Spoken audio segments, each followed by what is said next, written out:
is a beautiful Saturday in North Vallejo, California. We are here finally getting this episode, and I'm so excited. I'm here with my niggas, like really people who have played roles in my career and where I'm at right now. So I'm really honored. I'm genuinely honored that we're getting this episode out. Legends, just regular people right here making greatness in Vallejo, California, because that's all we produce out here, okay? Come on now. So we all had like a really incredible year last year. Like you had an incredible year, things took off really. I had an incredible year, things happened in my life, and you started with your podcast as well. So I really want to gear this interview kind of like Vallejo based, but then also kind of like wrap up our last year, and then I have like individual questions for you. We all got individual questions for each other. So I'm going to start with, I'm going to just throw the question out there, so whoever wants to answer it, it's all good. But what does Vallejo mean to you? Well, I mean, I guess I'll just start off. Like I said, it's just the soil. Like I always think back to the roads that grow up the concrete. Like this is our concrete that we kind of got to blossom from, that we kind of got to grow out of. So that's what I think of it as. Even it molded me into the person I am. You feel me? When people talk about the fabric you're cut from, like your city is that for you. When you meet somebody, what is the second thing you ask them other than their name? Where are you from, maybe more, or maybe the occupation, but other than that, that's what is a shaper your social identity, literally. Where are you from? Where are you raised? And it's a part of the culture I love. I love Vallejo. I love the Bay Area. I wouldn't trade it for nothing else. When I was younger, I didn't know the scope of the city I stayed in. I used to wish like I was from a big city like New York City or Los Angeles or something. And then when I grew up and kind of knew where I was from, and just like I said, the talent we breed, the just the rawness that we have, just the player ways that we have, the culture that we just fucking cultivated, literally, like, for lack of a better term, it's just amazing, and it's beautiful, and it's something like that I'm proud to be a part of. So, and everywhere I go, I wear Bay Area Vallejo on my chest, you feel me, exactly where I'm from. So it's just something I'm proud of, and I also want to show it off, and that's what I kind of plan to do with the platform, with the podcast. So Right on. I love that. Russ, what Vallejo mean to you? I think the soil is the best way to kind of describe it. Like it really, man, the soil determines so much of what a seed becomes. You feel me? And even how you say, like, not knowing early on, you know, like my whole family is from Oakland. So as a kid, I always felt like the outlier. Like I wanted to be from Oakland, you know, because it's just like you want to be like everybody else around you. And then as you get older and you get to embrace what it is and the culture, and just like, man, Bay Area culture is heavily defined by Vallejo.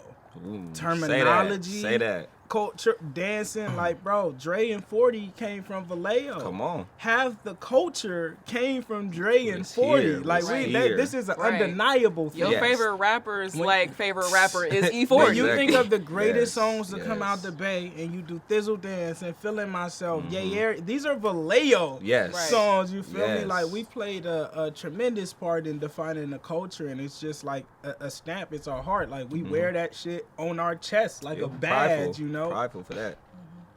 Right on. I love that. And to piggyback off of what you said, I just can't believe that 3-4 years ago, I was on Twitter like, Vallejo is part of the Bay Area. Like, I'm really arguing with niggas over this. Like, y'all see the body of water, the bridge you gotta cross. Like, I'm really going hard for my city. Like you said, your whole family's from Oakland. I was born in Ohio, so like all of my biological family is on the East Coast. So like, I've always felt like an outlier within the city, because you kind of come up with your cousins, you kind of come up with people that your parents knew, their family members. So, and I didn't really have that. So I didn't know why I love Vallejo so much until I kind of got within the past like 2-3 years, like, and you really start understanding your culture and your surroundings, where you from, and you know your history. And I'm like, damn, not only do I love being black, like I love being from Vallejo. Like I will never let nobody, you know, talk about Vallejo again. Like, oh, you from Vallejo? It's you a square or whatever. It's not even a Bay. Like, no. Y'all even know. Yeah, but we here to show why. Ever. Like, man, the epicenter, like what Vallejo is about to become in the next 10 years is going to be absolutely incredible. Like, it's the epicenter, amazing, bro. Like, every time I go to a bigger city, I just be wanting to be back home. Right. For real. Damn near every time. For real. And people don't realize we're a mecca. We're right in the middle of it. We're, 25-30 minutes away from San Francisco, Oakland, Napa, and Sac. Basically, like, you feel me? down the street from the capital of the whole state. Like, what are you talking about? We really right in the middle. You could go wine tasting and then go to the club all in the same day. Like, for sure, like, really go to the nightlife. Like, it's really all in the same day, and Vallejo is right in the heart of that. Like, it's so beautiful. Yeah, Right. I love it. I love it. So we are all playing like pivotal roles within the community as far as like, you know, you doing everything that you're doing and coming up and having this team and creating the resources. That's kind of what I want to do, and that's what you're doing as well. Yeah, shout out to that. Like, it's not to be overlooked. So kudos to you. I really appreciate it. So other than, I guess, the change that people are seeing within Vallejo, what kind of change do you feel like you're bringing?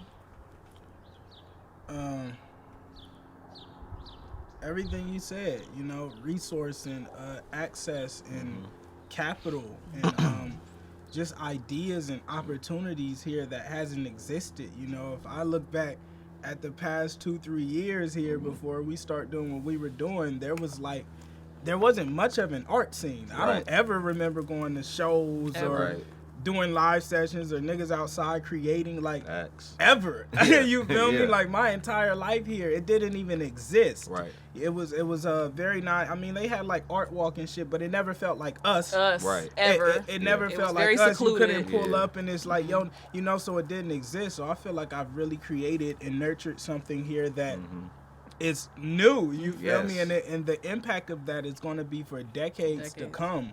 It definitely does have that, like, and just from watching you, just as an inspiration, I always say that, like, inspiration just from my city, because it does have that feel that it's for home by people from home.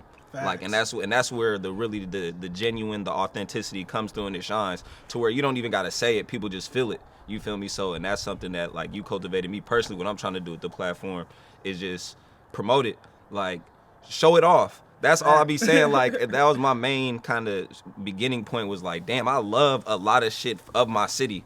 Why don't I just tell everybody about it? Like, that's all I want to do is just tell everybody about it. Like, so we got, like you said, so much homegrown talent, and that more is popping up, more is arising, more is being grown here locally. So it's just like, come on, let's show it off. Let's keep us here and kind of reflective of the Bay Area culture. How a lot of people say the Bay don't fuck with the Bay. We really do. Like, when you think about it, but we just have to show the good side of it. People just want to highlight the negative. Right. And why not show the great talent, the homegrown talent, the people that are still here, still putting in work, and now we're also trying to change our community by doing so. So for sure. And that's why I really wanted to start, like, my platform, because it was so much negativity within the city the past, like, 3-4 years, and it was so much violence, and I was like, this is not what it should just not go to waste like this. Like, this is not what it's about. And I just felt like it was so much more beauty within it. And then the pandemic happened, everybody was on their grind. So I'm like, yeah, let's capitalize on this. Let's give them their press run, because who from Oakland is coming to Vallejo like, oh, let me pull up on Brianni, she got a game, or Jazz or whatever, you know, just or Son of the Waves. Like, nobody is giving you your press run, so why not just have it right here in Vallejo? So we need it. Like, just think of the people we went to school with and what they're doing now. Like, how many clothing brands do you know? How many creatives? You know? Exactly, creatives, just artists in any different platform, any different avenue, from and who's musicians. Giving them that press run? I'm just saying, though, it's that easy. It's that easy. We talk about it amongst ourselves. Like, when you kicking it with your homies, how many times we bring up, hey, you see so and so just did this? You see so and so? Man, that's what's up. Why not do that for everybody on a public scale, so we can just, you feel me, just blow it up? That's all it's about. Fact. Right on. Well, I feel like I've been talking too much, so you haven't. Not at all. So we all, like I said, have individual questions for each other. So I'm gonna throw out one. You can throw out one for whoever. You can throw out one for whoever. It's gonna turn into a conversation regardless, because we talkative niggas, so it's all good. It's what we do. Come on. So Dylan, do you have any questions for either one of us? Yeah, no, for sure. Just one, especially us kind of having known each other prior, like through just being peers and, you know, kind of being in the same age range and going to school and just same friend groups and stuff like that. How do y'all feel now, kind of getting in more of the business side, navigating relationships with stuff like that? Like, exactly, not, I want to say mixing friends and business, but knowing how to operate with your homies, or trying to, for example, you, Russ, especially building a team and knowing you got a lot of people on your team who are close-knit with you, who are actually genuine friends and family of yours. You feel me? So you surrounded yourself with those people. How does that play a part? Or someone like you, Bree, who kind of in that same space as podcasters coming out and branching out and building new relationships? How do you guys kind of just play with that? That's what I was kind of curious about for sure.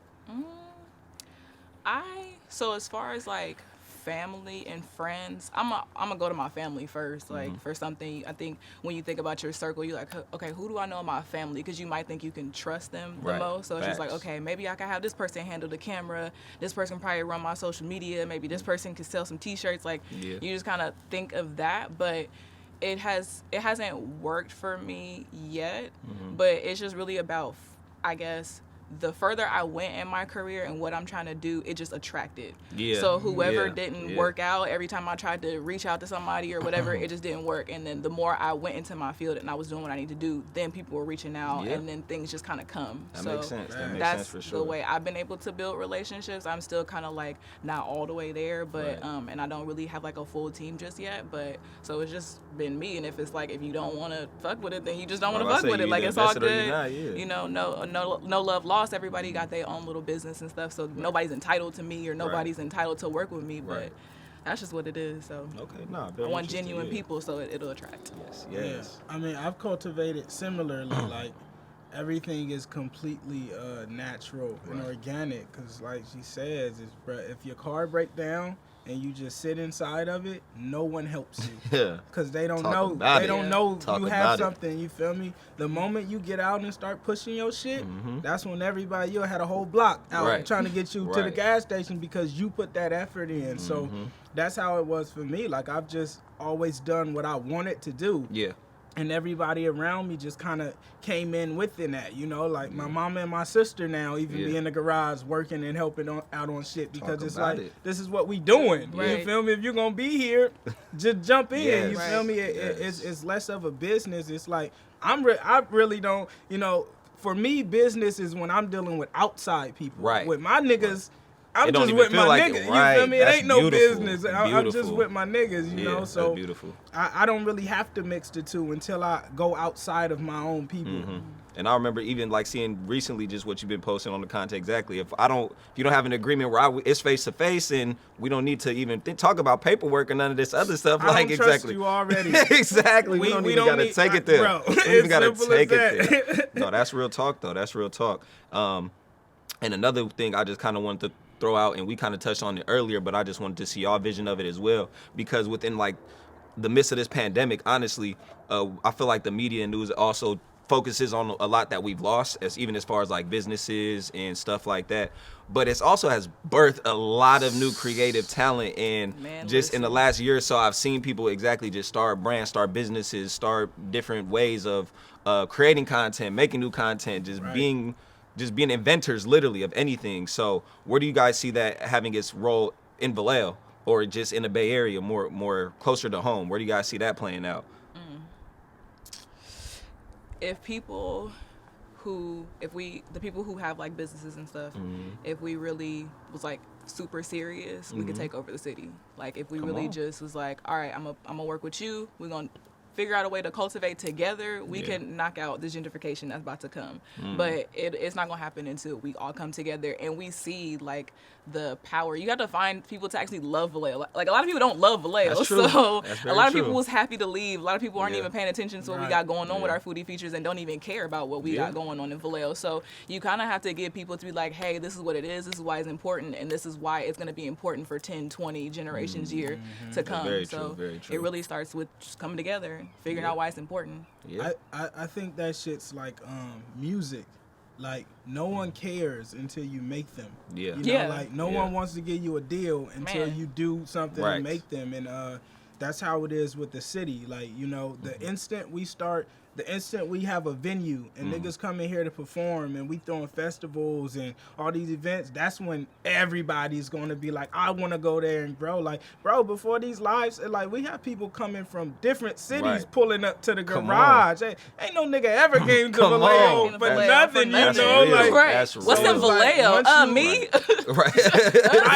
Fry Amazing? Once you build that stake, you feel me? That's when everybody comes, and that's really on us to just keep building and make sure that we keep that in the spotlight of Vallejo. Because you're right, like a lot of people, man, you know, that was the first, after high school, it was like, I'm trying to leave. I'm trying to get out. And it's like, you can't not, that's a great thing too. But, you know, I really wanted to build, my biggest thing was I don't want to be in LA. I don't want to be in New York. You feel me? Like, I'm really trying to build some shit at home. And now we got something where I don't have to leave the house. Man. Right.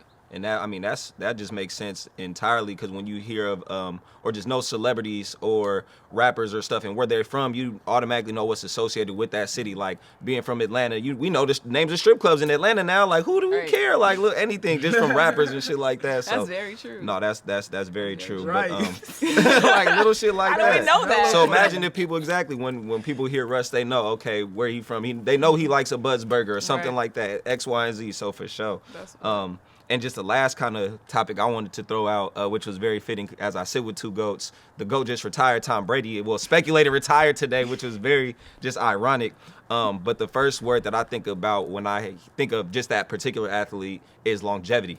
So I just wanted to throw that word out to y'all. And now as two enterprises moving forward and trying to create something for the long term, what does that word longevity mean to you, and how do you kind of take that into what you do?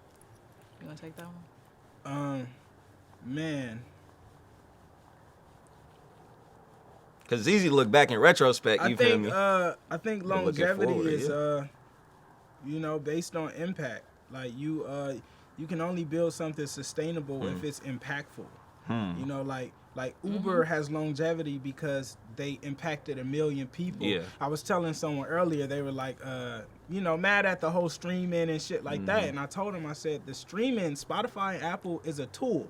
Yeah. Use it as a tool. Legit. If you mad at streaming, you got the wrong problem. You mad at the wrong thing, and it's like, if you want what he was saying, how they made billions and artists only make millions, I said they make billions because they built infrastructure that everyone uses. Right. It's on your phone, nigga. Like, bro, of course they got billions. You feel me? So it's like, I think longevity is that, like impact and infrastructure. When you get to the point to where you're impacting people beyond yourself and beyond your niggas, then you're building longevity. You know, like Tom Brady has inspired how many quarterbacks from the past decade? Right, for Michael real. Jordan inspired how many basketball players from the past decade? Still, niggas want to play still. Like you feel him, me? So when you operating in that path, I think longevity is just it comes with it. I'm about to say it's like a byproduct damn near it's at that point. Of greatness, like it's damn near. Yeah, that's a great way to look at it as well.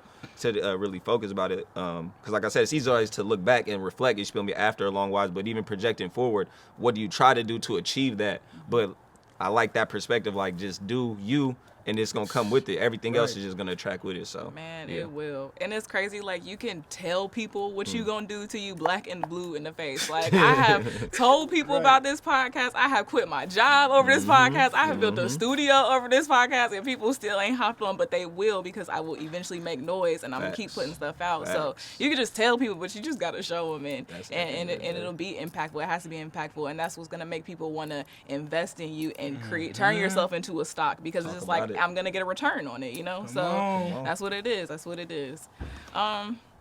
This is beautiful. I love this. No, it's easy. And I really don't want to repeat anything else that's been on somebody else's podcast. I don't want to keep going over the same stuff. So I do have maybe like a couple personal questions geared towards you, and you can piggyback off them if you want to. Sure. But you have good company.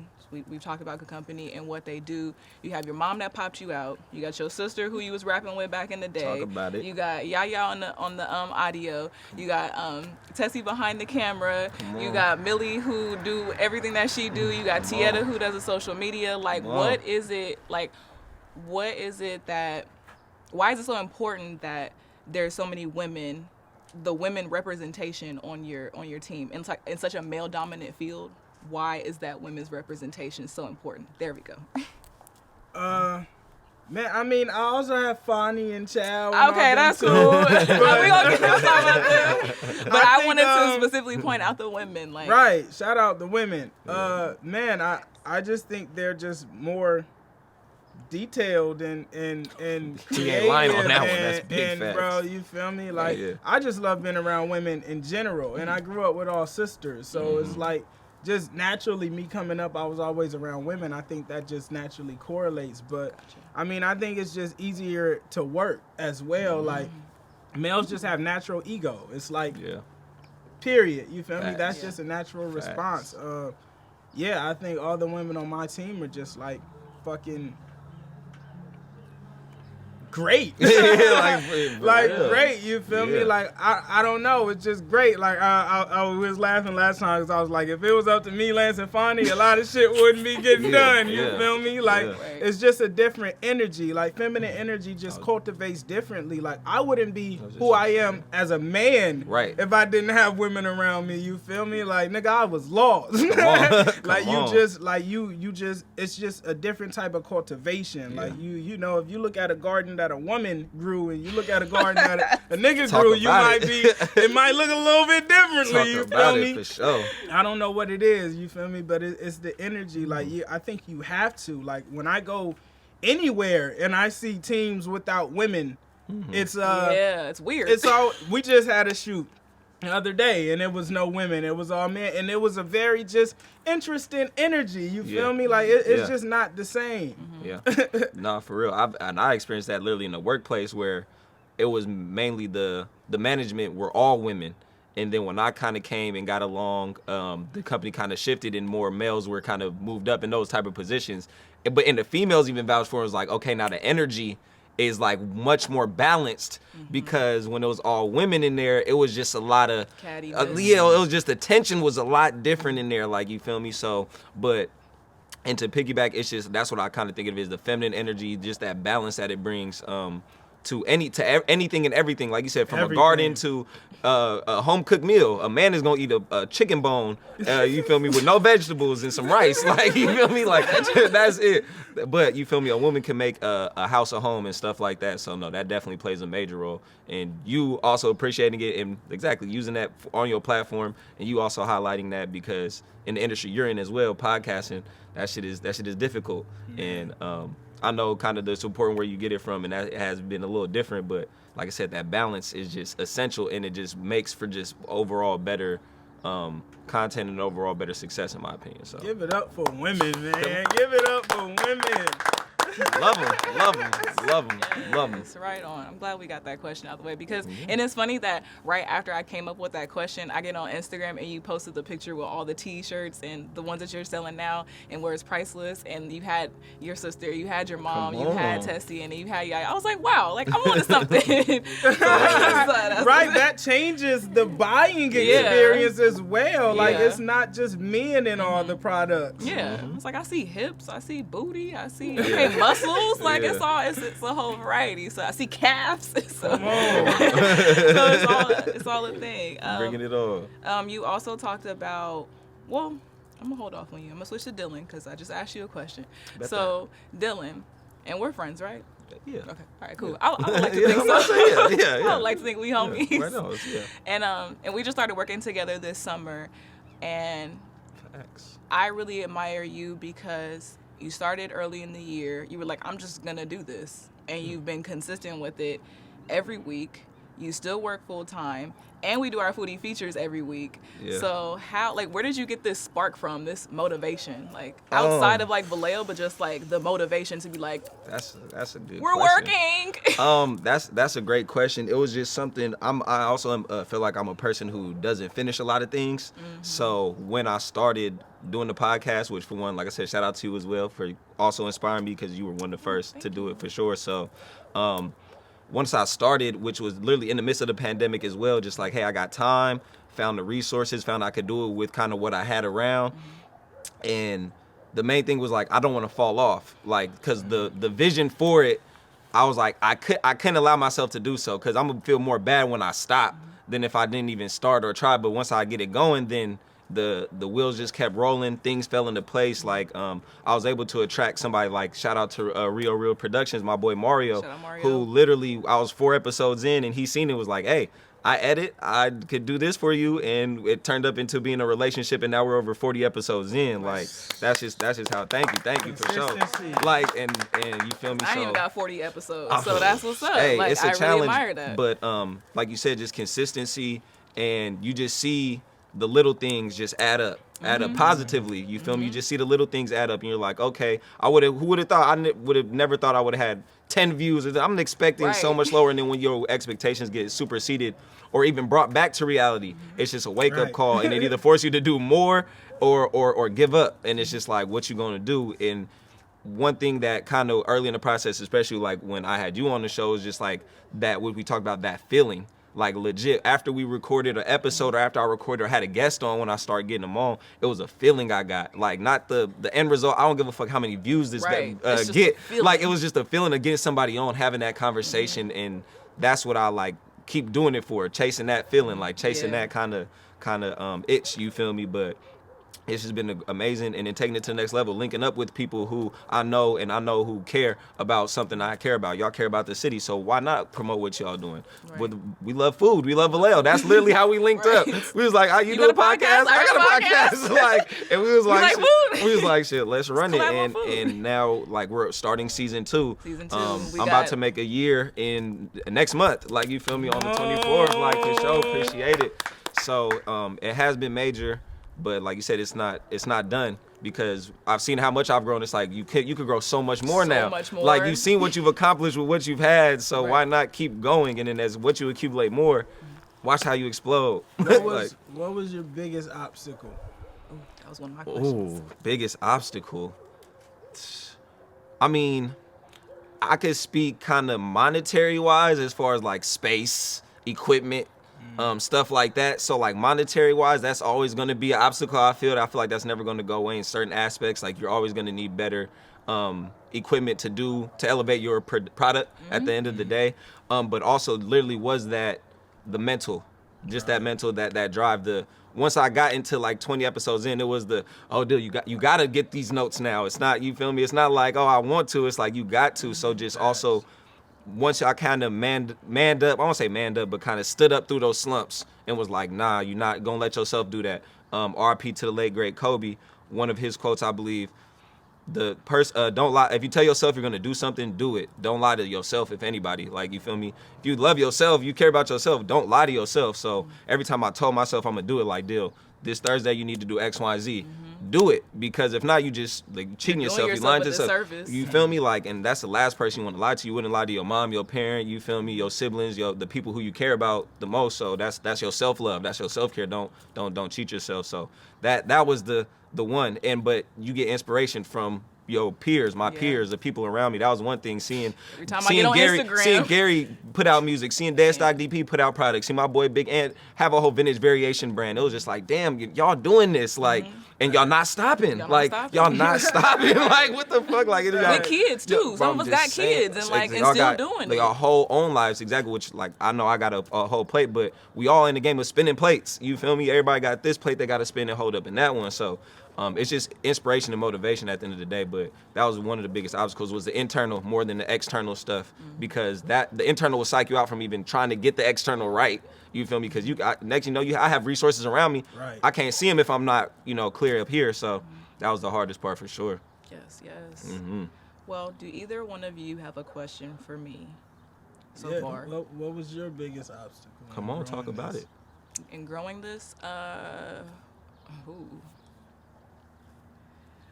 I've always known I should be doing something like this. Just being consistent, really. That's just the thing that's hindered me the most, is not staying consistent, because I'm like, I don't want to put nothing out until it's perfect. I don't want to put nothing out until I feel like, I don't want to put nothing else out that I don't love. I got tired of just like watching stuff and I was like, I don't like that. Why did I do that? But then if I would never done it, then I would have never practiced. And you're supposed to practice at your craft. So regardless if you don't like it, you can always delete it. Like, I can always delete the footage like a couple years later if I don't like it. So that has really been my biggest obstacle, is being consistent and like, okay, I'm going to start something, let me finish it. Because I have that same problem. I never finish anything. And so with this podcast, I'm like, okay, people are like looking at me and like kind of relying on me, and people are paying attention. So I have to not to say that I'm doing it for anybody else, but internally to show myself that, you can do this, you can complete it, you can be consistent. So yeah, my biggest obstacle thus far has been consistency. Because like I said, you have 40 episodes. I ain't got 40 episodes in, and I've been doing this for 3 years. Facts, so it's like, facts. and you have way better Facts. talking skills than I have in certain aspects. So it's like, you've excelled in certain ways, I've excelled in certain ways. So yeah, consistency for sure. For sure. Okay, let me just throw out one more. End goal. Just end goal. Where you see yourself end goal at the end of the day. For example, one of my end goals is I want to be, well, not me. I want the podcast because I want to make it way more. I want to make What's the Wave into an entertainment empire, honestly. Right. But for the podcast, I want that end goal to be like I said, the Vallejo Drink Champs, the Bay Area Breakfast Club, whenever a huge artist, celebrity, whatever, when they drop a movie, when they drop an album, they got to stop in Vallejo to get on What's the Wave. Like, that's what I want the end goal to be. Points down for the podcast. So, do y'all have that scoped out now, or are you just taking it to the moon and y'all just adding more rocket fuel to see how far you could go into space, or you got a planet y'all trying to land on and get to and take it over? Where do y'all feel about that?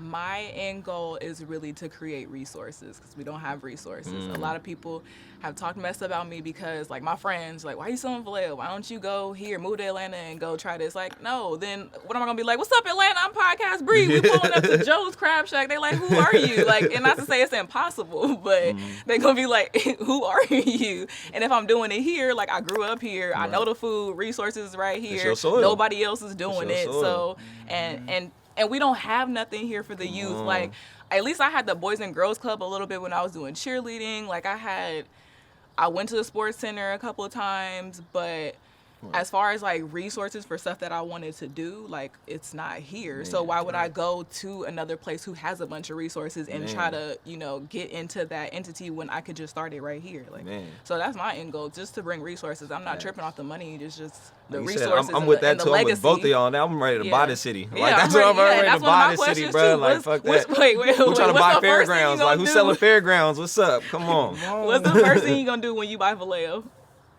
Open a live music venue. Okay. Yes, sir. Yes, That's sir. the very first thing. Like, you give them the money, and then they give you the keys to the city. You can be like, all right, I'm about to go buy a live And venue. it's gonna be a public Right, right. level it. I feel like before that point, I was speaking to somebody about that, and he was saying, he's like, buy Vallejo directly or indirectly.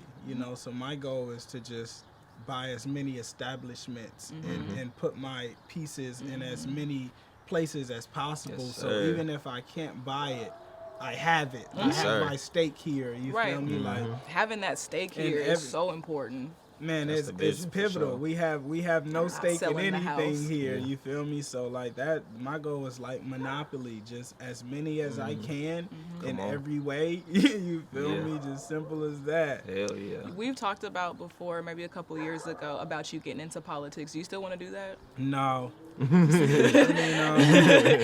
No.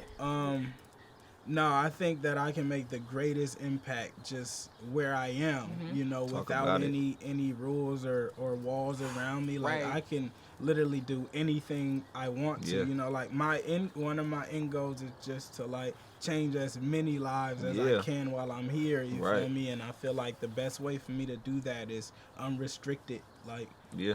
as me. There's just things I could do now where if I get in that race, that there's just certain things you can't do, and, Right. and we've witnessed and seen that, so nah, not even. Nah, that's dope. And like you said, it's just one of your end goals. You can have multiple of them, and just like you said, getting the city like bought back. Like, we just want to get it back and just do it the right way. So no, that's not amazing. back. We never had it.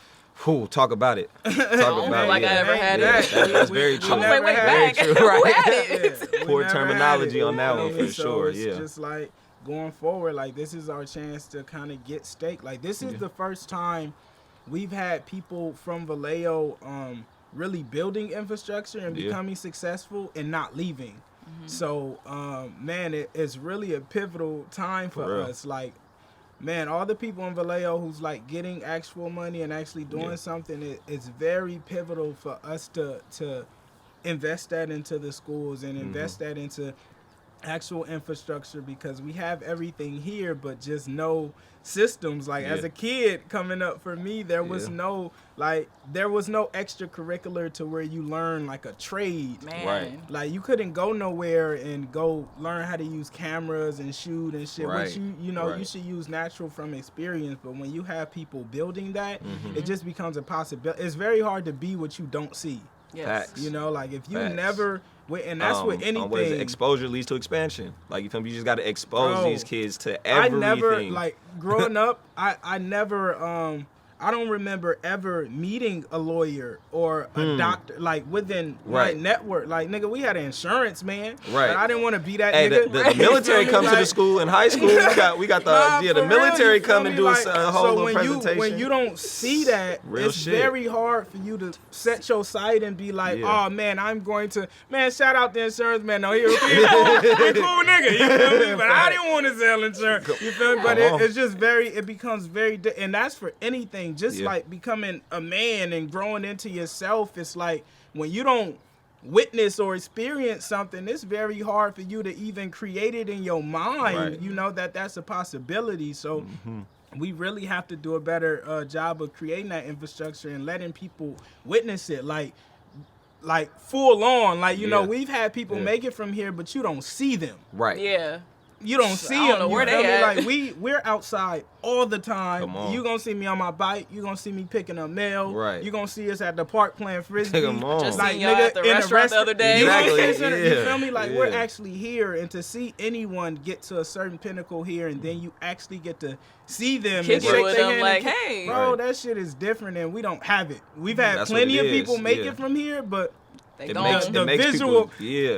they gone. Right, you they know. gone. So it's It just makes like, what does people's that dreams mean to more me? touchable. Yeah, it makes Right. people's dreams more touchable. Like, Man, exactly. so much more tangible, especially for a kid. Right. Especially for a kid. Like if you get to see someone that you see on TV or hear on the radio, Yeah. and then they come up to your school and you Yeah. see him, or you see him in the store, that changes everything. You know, Hakeem has a son named Dragon, and you know, Hakeem he Brown, gives him for my anybody books, and he doesn't know. told me, Yeah. he was like, man, he has a playlist with your stuff, and he loves your music, you Yeah. know, and he sees me every day. Right. That in itself is just a life-changing thing, because it's like you listening to this person. You know, I never Right. had an artist I was listening Right. to, and then I come see him and shake their hand and get embraced. Like just that can change a life. Facts. Like man, that shit can really change a You life. see what it and, did, and yeah. Man, if E40 was like at the schools, like, okay, this is how you work Right. a camera, this is how you do this. If he was at Penny Cook or something, like, you know how many kids would have made it out, or if her was bringing Just all her that ounce- resources and ounce. stuff, like, yeah, it would have been super dope. So I definitely feel you on that. definitely. You talked about growing into a man and shaping yourself, and it's about to get a little heavy, so I'm sorry. You just dropped your visual for Dollar to the Rich, and Silence Won't Save You probably had the most impact on me, because when I really played that album like back to back, and you pulled up to my house and Right. played it. Right. You pulled up to my house and to my apartment with your boombox and played it hella loud. Right. I'm like, I got neighbors. That's like, hella funny, right? I got neighbors, Hey. but nobody said nothing. They gonna hear this nigga album. You gotta so hear this, You nigga. gotta hear it. So yeah, Dollar to the Rich, or the whole album Silence Won't Save You, definitely had a huge impact on me. And then Dollar to the Rich, how you started off. So how does one muster up the courage to even speak on something as serious as sexual abuse? And a lot of men don't talk about it. It's just like, oh, I lost my virginity to a woman that was older than me, or my homie had somebody come in the room and do this, and it's just like, that doesn't seem like the best kind of way to your Right. introduction to sex. Right. But the way you were able to capture it and speak on it and say it in a way where it wasn't too vulgar, but it's like, look, this is what happened, this is what the product of it was, and then Right. like how did you muster up the courage to even talk about that? I think I don't like when I write the songs, it's really just me expressing myself. I'm not intentionally trying to accomplish this goal.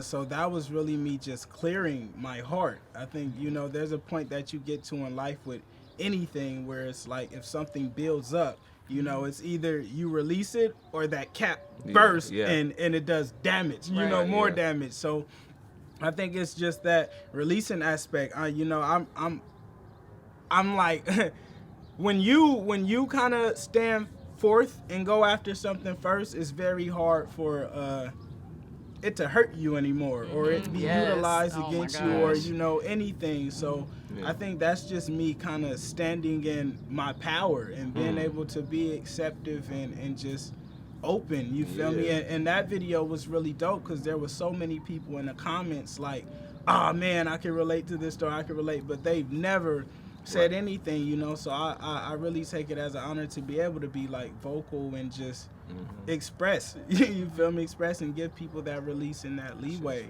to feel. Yeah. Have you gotten any like messages from a lot of black men or just men in general? Black men, have you gotten a lot of messages from them saying that? All the time. All the time. All before Dollar to the Rich, still growing. And, there's those hidden animosity. There's those songs where just people kind of, it hits them at that heart level. And, man, I get some of the longest messages in the world, and it's like I have to read them, just to make sure people are good. Right. Man, you have to. They be fit as long as fuck, and I'm like, damn, this nigga going through something. I gotta tend to it. But no, man, a lot of them, and it's really beautiful because, like I said, I don't. When I listen to music today, I'm not often feeling like I'm poured into. I listened to a whole Spotify playlist one day on the way home, and I felt like it did more damage than good to me. Like I didn't feel like I received anything. I didn't learn nothing, but I felt very taxed. Like my body felt taxed, like just by listening, because that's consumption. Right. Like consumption It's isn't like you ate just some what bad you food. eat. Yeah, like you ate some fast food or something. That's how that shit felt. And it was like, man, it's hard to explain the feeling that it gave me, but it was 50 songs plus, and it's like nothing is nurturing, and it made me really sad because I'm like, damn, these kids is listening to this. Consuming this. And they not getting nothing. Non-stop. Like, you know how hard it is on you to listen to consume 50 of anything, and it's not good for you? Like that type of shit is just as bad as eating 50 cookies straight back to back, and there's nothing going into you, bro. Like, that shit was heavy. So I really, I don't try to be the conscious rapper or anything, but I try to put, some type of content and nourishment in my songs, Somebody's listening, and it's enough junk out there. So there's like, more you have than a platform enough. to use it. There's more than enough. There's more than enough. That's what they want to indulge in. You can indulge in it, but like you said, you need that balance. You need with all the good comes the bad, but you making more of the good, exactly, it's just shows, like I said. And I never put you in that box either as a conscious rapper, because like people, when I talk about you just with peers and like coworkers and stuff like that, they be like, oh yeah, like, is he a trap artist who do? I'll be like, well, like, he just from Vallejo. Like, that's all I be saying. Like, he just rap about like life, like, and that's what you do, like, and that's oyster like you said. And the quinoa. Come on. Like, I do oyster mushrooms and quinoa. I put the oyster sauce. mushrooms in the quinoa. Come on. I do that. Right. That's all it's about. No, Okay. For real. That shit is real. So to keep it on a little heavier topic, and I'm sorry, but we got to get into it. Dylan, for you, we both lost parents last year. Facts. So how did that impact your year? And that's where I was coming from, as far as like you had an incredible year because you're doing all these things and you lost a parent. So how was that, navigation through? For 1 year, that was different. Pops. Yeah, I'm about to say RP Pops, RP Big Carl, yeah, RP Big Carl. But yeah, it was definitely unexpected. It was different because especially I was like kind of in that groove too. I was like probably 4 or 5 months into the podcast. It was like it happened in August. So yeah, I was like, okay, finding like my little groove, kind of being consistent, start getting guests and stuff on. And then it was like, yeah, like you said, kind of like just a life curveball, you feel me?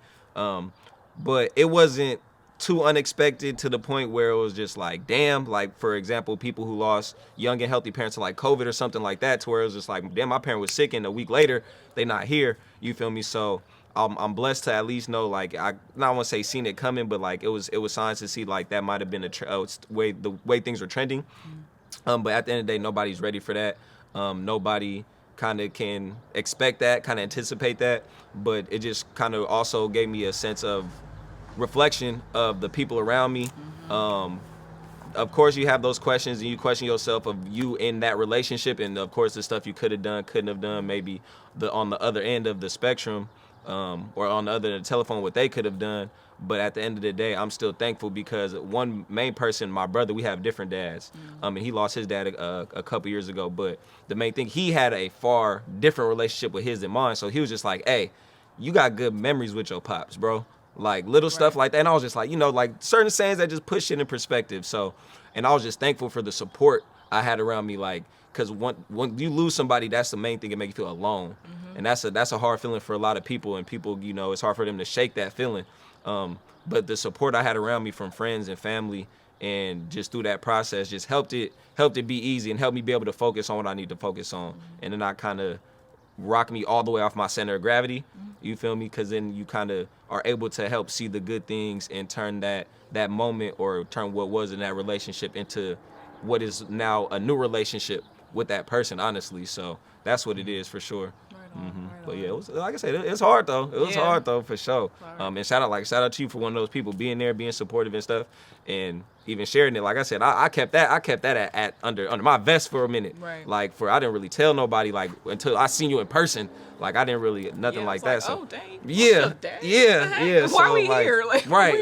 But, Right. So for sure, I definitely like I said, but everybody handles stuff differently. But like you said, it was hard, and you likewise very unexpected as well. So I mean, I know you could kind of speak on it as well, going through a difficult time, especially when you feel like you're getting the ball rolling in other areas, and just a curveball come out of nowhere. Yeah, it's all good. I mean, I lost my mom last year, and I started planning for stuff. Like, that's really what made me upset, because I'm like, all right, January, I had 4 episodes. I'm like, all right, we got this. Boom, COVID hit me. All right, sorry, y'all, can't do the episodes. February, finally get it all together. Boom, we got this going. All right, finally sent off the email. 2 days later, my mom. So I'm just like, okay, well, God just obviously has another plan for me this year. Like, this is just not what I was supposed to be doing. So that's just all it showed me. It's just life just always has different plans for you. You can plan it as much as you want to, but Omarion was out and life happens, so it is what it is. But and I didn't lose her to COVID, so just to put that aside. But yeah, I mean, it's what it is. It's life. So she's here. I feel her in my presence every day. So that's what it is. Like I said, now it's just the start of something new. Yeah. Every ending is the start of something new. So. For sure. So to lighten it up a little bit. Please and thank you. How does your neighbors feel? Like, you be playing, like, because you pulled up to my house with that boombox. I'm like, oh, he does this, like, with other neighbors around. So, like, how does your neighbors adjust to all the traffic of pulling up with 12 people and having guests and having music playing? Like, they cool? Man, we've been here the longest damn near, and all of my neighbors, for the most part, witnessed me grow up. So, I mean, we kind of... Everybody fuck with each other, you know. My best friend lives across the street, and like, you know, the other neighbors, some don't even come outside, so we don't have to worry. The neighbors next door is hella cool. Right. Them niggas cool. I mean, the other neighbor has been cutting my hair since I was a child, you know. Man, everybody over here, right? You know, I grew up in a time where niggas was outside, so it's like, I'm literally now the kid that what they say, your neighbor got permission to whoop your ass back in them days. You feel me? Back in them days, for sure. I don't know if my mama would have allowed that, but, you know.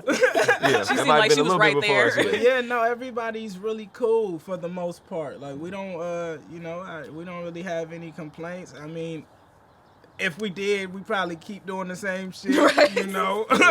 But yeah, I mean, everybody is pretty cool. Everybody here have their little parties and shit, and nobody trip. We've always, before I was doing rap, my mama and pops had this shit jumping. The block being hot. The block being hot. This ain't new, right? This shit ain't new. You feel me? This is just a revised version of what's always been happening. So.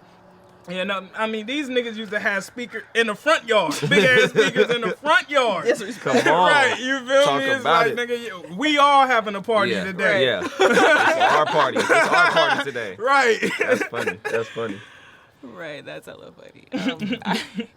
So you've also talked about having people come to Vallejo, have the biggest executives come to Vallejo, having Too Short coming up to the garage and hugging your mama. Like, you've had all that, but are you worried about how vulnerable you've left yourself?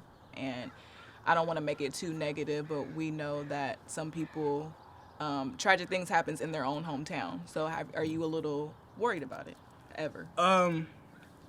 I mean, I have my anxieties at times, and when I do have those anxieties, I take the precaution that I can. But I also know there's no stopping, the universe's will. So I also try not to worry too much. I move with love, and I feel very loved. And, if I feel opposite, that's just what it is. Like, that's just some shit you can't stop. And I don't like walking around. I don't like restricting what I could do, based on what another nigga might do. Right. Like, we'll deal with that when that shit comes. So, no, I don't. There was a time when we were deciding to do the live sessions here. And me and my pops was talking, and we're like, well, I don't know if we should or not. But it's like, ultimately, like I say, that's some shit that you can't stop. You just got to hope that you get more love than hate. And if you don't, bro, that just comes with it. That I feel like I'm fully willing to die for everything that I believe in and stand on. You feel me? Like, that's not some shit I fear. I feel like that's a part of the process, and I'm just doing something great. And you can die anywhere. Yeah. Any fucking where, at any time. So it's like I'd much rather be home making an impact. Yeah, I about to say I could just to piggyback off of that, and I could relate too. With even the question you brought up earlier, just one of the main obstacles with the podcast was a space. And when I had first was thinking and brainstorming the idea of doing it, I was still living with moms. Things worked out till I was able to move out and kind of be on my own. But even then, I was like, okay, got my own space. I could run it by myself all I want. Then I had the idea of bringing guests on. And like you said, that question of bringing all these bodies through the house, through my place of living, stuff like that, definitely is a question. But it was just kind of also knowing who and how you approach people and how you carry yourself. Exactly. Like, I always approach people with love. People know, if you know Dylan, like, it ain't never been I'm not one of those type of people or rock with no type of shadiness or anything like that. But it's also, I am from Vallejo, and I'm associated and know people who walk that path of life. Right. And some of them do certain things like rap or have businesses and brands. And it's like, do I want to associate with that person and bring them to my home and stuff like that? And it's like, I know they might not do me janky now, but that might be the old them. I don't know what that person's going through mentally at this point of their life or anything like that. But like you said, I also try to just approach with the positive mindset, the optimism, but also keep shit in the back of your mind, knowing where you at, being aware. Like, that's not being dumb. Like, you feel me? I don't assume or project or nothing, but I'm not stupid myself. I'm not naive by any means. Like, come on now, you can't be. You got to know how you moving and dealing with what you have, because it's not just you affect so many other people with good company, with being plugged by BRI, podcast being plugged by BRI. So just knowing that, like, I had to take a little stint off because the last month I was just kind of rocking by myself because of this COVID surge. It was like, okay, let me be safe instead of bringing everybody through my house. Like, you feel me, during this whole pandemic. Like, I know I was able to do stuff and take precaution, and thank goodness the guests who come on also, are like-minded in that aspect of being safe and treating each other with that respect. Like you said, sometimes you got to cool it. You got to adjust, and you got to have those conversations and take time to make those tough decisions for sure. But, yeah. I want to stay off topic, but shout out to your Friendsgiving. Like, I had so much fun at Friendsgiving. It came right on time. Yeah, that was the first one, and like I said, hopefully many more to come. That was definitely clutch. So so Dylan hosted Friendsgiving at the spot, and it came right on time. It was so dope just to be around friends, and like, that was my first Friendsgiving period. She was like, so I was doing like, shit. I was like, pull up. I was like, pull up. It's good. So it was cool. So thank you. Just be surrounded by love, man. Just trying to surround everybody by love. So that's what it was about. Do either one of you have questions for me? I feel like I've been talking. So if not, it's all good. Might have. We've all been talking. What you tell me I talk too much? Sometimes you don't be talking enough. Oh my God, on the foodie features, we be doing them mic checks. She be that part too. I say just be the mic checks. She be talking like this, talking like a little. Well, we have our foodie features coming up. Well, we are doing them. Like, it's not even coming up. It's here. Oh, yeah. Like, we've done a week away, season 2. Season 2. Come on, we here. Season 2, February 7th. Go ahead and check that out. Let's go. So with the foodie features, what has it shown you? Ooh, it's also just exposed me to a lot more of Vallejo. It was parts that I thought I knew that I didn't. Whether it be, but like, I guess through food, because it's just like, oh, well, now I go over to this part of town that I don't really associate with or anything like that, like little stuff like that. Or of course in any city there's street, you haven't been down every single street in your city, like regardless how small or big it is. So that's one thing. Seeing kind of exactly how other people respond and how other people have the same love for the stuff you share and have in common, whether it just be Vallejo food, like I said, Bud's Burger, or Taco Lisco, or something like that. You feel me? I had to say it. She had to throw that out there. She had to throw that out there. I had to. But, don't hide now. Stop. He was on my head about some sex. Right. But it has shown me a lot just about the city, the response that we've kind of been getting and stuff like that. It shows just ways and different ways I can elevate myself, just with the podcast and with working with others and networking and building something more, because it has been something major just with what we've been able to accomplish with, like I said, it kind of feels like two separate entities, but now we're both synonymous even with each other. Like even you're podcast BRI. You're not just BRI no more. Like you're podcast BRI. Government. So you feel me? It just has shown me a lot that I can achieve with myself and just what you can achieve with others, literally. Because especially the way it came about, it was literally 2 weeks. I think we seen at the live box event, the first one right there. Look at that. Like I said, something I was like, hey, you do that, you do that. Look Exactly. at that. Grab, exchange phone numbers, and then we just like, hey, we should do something together about podcast stuff. Well, what is your podcast about? Shit, I'm trying to just promote the city, Bay Area brands, everything about I love about home. She was like pretty much kind of on a similar accord. What can we link up together that we love in Vallejo? Shit, food, we eat every day. So, and it turned out, and we have a lot of that where it's so much that we can expose. So it's just like something that we could keep rolling out. And people we've met like on the journey. On the way. Kenny from Marin. We met Marin. Dude from Demetrius at Vallejo. He plugged his whole AC unit. He gave us company. his whole number. It was hilarious.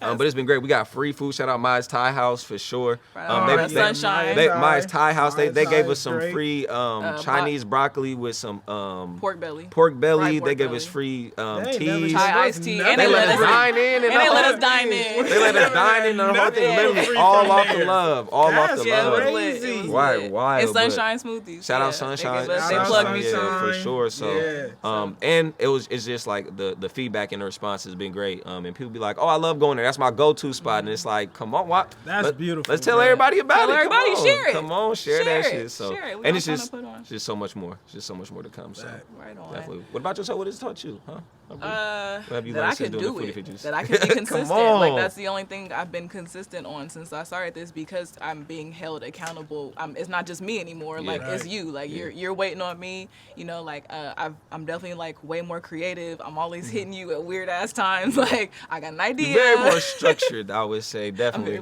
And I was about to say that's a good point. Definitely teach you how to work with people who have different work ethics or work styles. Yeah. Like for example, how you said the women in your life bring you a lot of detail. Like I would assume you're a big thinker, a dreamer, a philosopher. You feel me? I consider myself kind of that as well. But you need somebody to know, well, this is how we're gonna do it.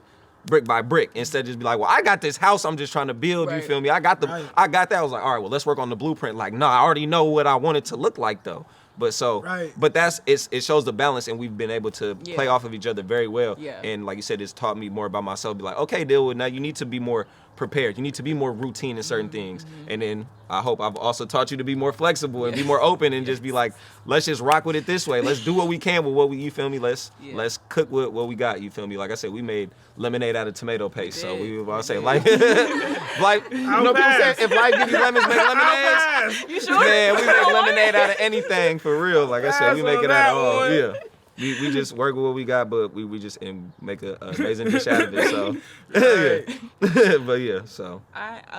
Right on. Thank you so much. Niggas say Thank you. lemonade Out of tomato paste. Man, we Is work it with what we blind? got. You sure you don't want that, Amar? Nah, Lemonade tomato paste? Hell nah.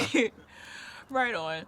Well, before we wrap up this interview, I did want to say one last thing. Like, what was, I guess, like the most humbling moment you've had, both of you have had last year, because you look like from the outside looking in, and people who have not been there to like see the grind and see the struggle and see the tears and see the sweat, it looks like you just, everything's accomplished. Like you're just doing it, you got it all figured out. So what was like the most humbling time last year? What was the most humbling moment you had last year? It was like, damn, this got me. Man, my body, when it shut down and I couldn't eat for months, you feel me? Like, that really fucked me up. I remember Tessie always laughs at me now, but I had texted her one time and I was like, bruh, I might die. You feel me? And like, that was really how it felt. Like, I didn't eat for weeks, for going into months. And I was trying to play it so cool, so my mom and my pops and my family wouldn't trip, but I was really fucked up. But I was still performing just so no one knew I was fucked up. I was still doing shows in the back, still going out like with nothing, with nothing in me, still giving everything I had. And that shit really taught me a lot. I don't know how many people can go that long without eating and still be normal and still be personable and not snappy and you feel me? Function. Like, I had my moments, but I still had to deliver. Like, this is what I do, you know, and I still had to fight through that shit and deliver, even with all the mental weight that puts on you when you don't know what the fuck is up with you and what's gonna happen, you feel me? Like, that shit was rocky, you know, very hefty. And shout out Tessie because she laughed at me. Shout out Tessie because she laughed at me. Her. That's crazy. Damn. Yeah, your body will shut down on you. Like, if you just going hard, it will shut down and you can't do anything. So your health is your wealth. So please take care of yourself. I like to practice wellness. That something similar happened to me as well, and I lost a lot of weight too. And my family's like, "What's wrong? You not eating? You want a burger?" My family's still like, every when we go out, they be like, "I'll pay for Brianna." I'm like, "Damn, I mean, it's cool." Like, I'm really going through something, y'all. So yes, and I had to find a way to navigate and take care of myself because I was gonna die. I was gonna starve. Like, gonna die. So shout out to you for that humbling moment. What was like the biggest humbling moment outside of what we already talked about? I'm about to say, other than Pops, really, like I said, that was kind of the major one for last year that just ring off the top of the dome.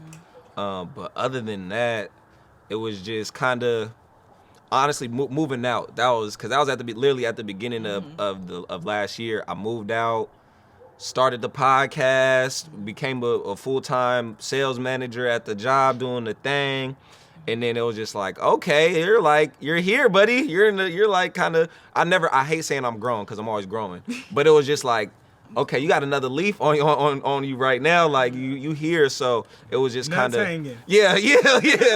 Like, dropped another level for sure. Like, it was just one of them moments. Yeah, it was just like, okay. And had to realize what I wanted and how to get it.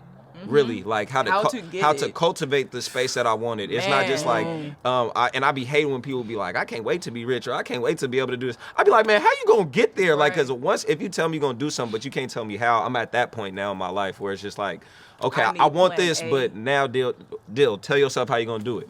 You feel me? It's not just gonna come. Don't assume it's not gonna be given. I mean, by nobody. So I mean, unless you either gonna work for it or you gonna take it. So I'm at that point where it's just like, all right, it's on you to like build what you want to build, and don't look for nobody else, because at the end of the day, you are the main person, you feel me, that has that impact on your life. So that was probably the biggest thing. Like you said, the nuts dropped just extra level. Had to boss up, you feel me, put an extra couple weights in my backpack and keep going, you feel me, keep climbing up that hill. So yes. What about yourself? One of them true and tried moments. Yeah, probably my mom and moving out last year. Like, I really feel like I'm an adult. Like, even before moving out, just going through everything that I had to go through with mom because I was living there. Well, we were living together, and going through her stuff and like planning a funeral and like just all the nitty gritty within it, and then coming home after all that. And I'm just like, wow, I'm definitely a different person. Yeah. Like, I've had to handle a lot of stuff that grown folks haven't even had to go through yet. So like that was definitely a humbling moment, and just having the right people in your circle to be there, like the importance of people, because like I had a skewed perception of certain things. I've said a lot of ignorant things. I've done a lot of ignorant things, but until you go through that, until you feel it, like, no, like I lost my parent, like this is how I'm really feeling. Like I don't know. It's just, you just got to go through it. You got to go through it. So those were definitely humbling. Moving out and losing my mom, for sure. I would say it also, like, taught me, though, to do it. Like, you feel me? Because I'm not, like, even less shy in the face of adversity now. Yeah, like, you feel me? Like I that, feel like I that, can do that anything pressure, now. that pressure. Once you're so used to it, it gets lighter after a little bit, which is kind of sad because you feel me, you don't want to live with a lot of pressure on you. But you feel me, you kind of get those battle scars and you know, them chinks in your armor heal, and it makes your armor even stronger. So for sure, like you said, you don't know it till you go through it.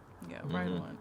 Well, you guys, thank you so much. Like, thank you so much for being here. I'm about to start crying. Come on, we here, we Being working. here, taking the time to work out your busy schedules and being you've played so many different roles, and like where I'm at now, you played roles just within like this past year that we've had together. So shout out to you guys. Shout out to me. Shout out to you. To Shout out to everybody Bree. Come on, who man. is here watching.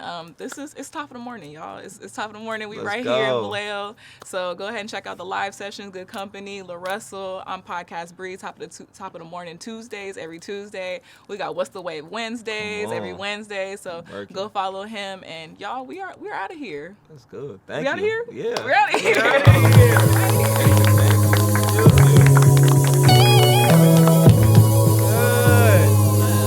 want to know who's the first person to do this, like after a race. I'm sorry. Who was like,